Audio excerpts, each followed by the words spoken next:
What's up, everyone? It's Dark Kitty here, and I have finally finished my Bandicoot fanfiction. Now I just have to, read the chapters. So yeah, I've only read 9 chapters of it so far. There's 18 in all, I do believe.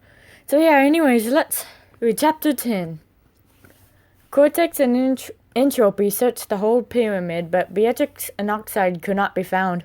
Beatrix may have been Emperor Velo's daughter and not Nitrous Oxide's niece, but they still cared for her safety, so they tried their best to find her. They didn't care as much about Oxide, but they still went through the trouble of searching for him. "Somebody help!" They heard someone shouting in the room in front of them.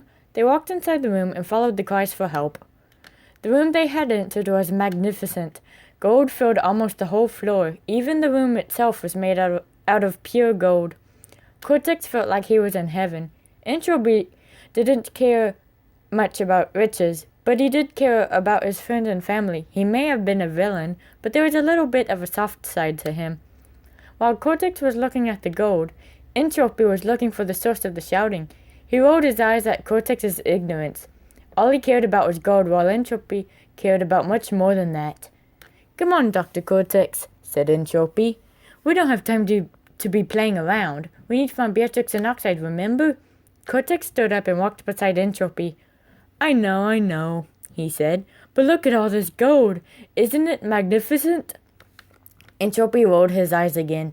"What's the deal with you and money?" he asked. "Never mind. Let's just continue our search, okay?"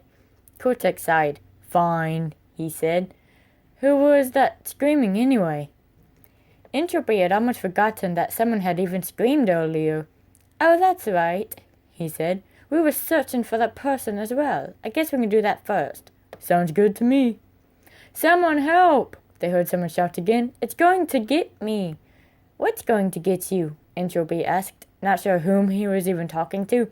"This humongous spider. Quick, kill it before it tries to eat me."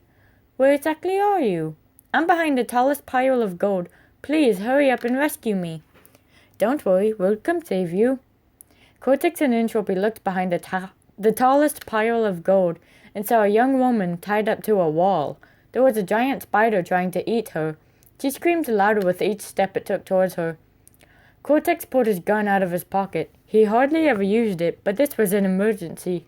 He shot the spider's legs and it turned around, looking right into his eyes.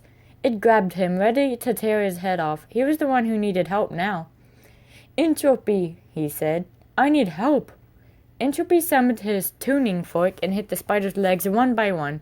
It dropped Cortex and attacked Entropy instead. He was knocked into a pile of gold, but he wouldn't give up. He stood back up and attacked the spider once more. When it had finally had enough, it ran away, never to be seen again. Hopefully. Entropy cut the woman loose. She fell to the floor and looked up at Entropy and Cortex, smiling. She stood back up and dusted her dress off. "Thanks, you two," she said. "I am forever grateful. My name's Maria, by the way." Entropy didn't know how to explain it, but he felt as if he had met Maria before. That was when he remembered that was his ex-girlfriend from 20 years ago. "Maria, is that really you?" he asked. Maria looked at him in confusion. "I'm sorry, but have we met?" she asked. "We went to high school together."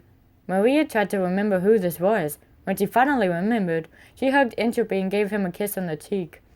"Oh my gosh," she said. "I haven't seen you in forever, Nefarious. How's life been for you?" Cortex looked up at Entropy. "You two went to high school together?" "Yes," Entropy said. "This is my ex-girlfriend. She isn't the smartest person ever." Maria's face grew red with fury. "How dare you say that?" she shouted. "Who do you think you are, huh? You might be surprised to know that I am the master of time and quantum technology. That is something that you will never witness." I don't even know what to say, Nefarious. Maria didn't say anything else and ran out of the room. She was crying and didn't want Entropy or Cortex to see her in that state. "What was that all about?" Cortex asked. "I told you she's my ex-girlfriend," said Entropy. "She's still a pain in the neck. She's kind of dramatic if you ask me. I'm so glad we broke up. But, let's not think about that anymore, Cortex. We have more important things to worry about." "Like finding Beatrix and Oxide?" "Exactly. Let's go find them before they get into trouble. You know how Beatrix can be. If she's anything like her uncle, she gets into trouble. A lot. Cortex and Entropy went to a different room of the pyramid to go search for Oxide and Beatrix. They didn't want to get into any more danger, but they especially didn't want Beatrix and her uncle to get into trouble. Okay, guys, that's the end of chapter 10. Can't wait to read the other chapters of the fanfiction. Please like and subscribe.